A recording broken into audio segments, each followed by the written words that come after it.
orúkọ mi ni Alhaji Bashar Isa Fọlọ́nṣọ́. Abdulgani Tejiri. Mo jẹ́ Mufasir of this month. Muhammad Bashir Oníkòyí. Àfáà fún àwọn aláṣà láti Garuba. A lè tún polówó fún àwọn èèyàn. Ká máa ṣe lecture lọ àbí ká máa kírun lọ, ká máa ṣe prayer lọ, kọ́múná lọ. Fún ẹlòmíì ò dẹ̀ lè stay long níbi ooru.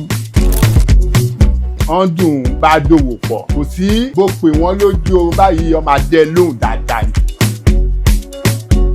Ẹlòmíì kò ní gbọ́ gbogbo àwọn service tí a bá ń ṣe. Ara first thing tó prompt wa lọ síbi solar ni.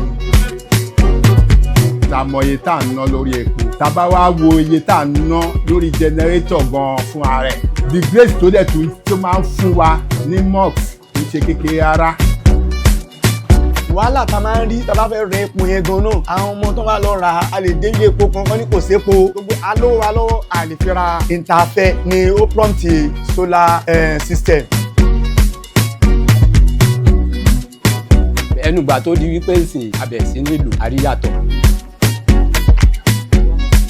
NEPA ò lè fi wá ṣakọ. Bá fi wá ṣakọ àná ní solar. Adẹ̀rọ́jú ṣe àrọ́jú náwó ẹ̀. Ọlọ́run jẹ́ ká wá tún wá gbádùn ẹ̀ jù báyìí lọ.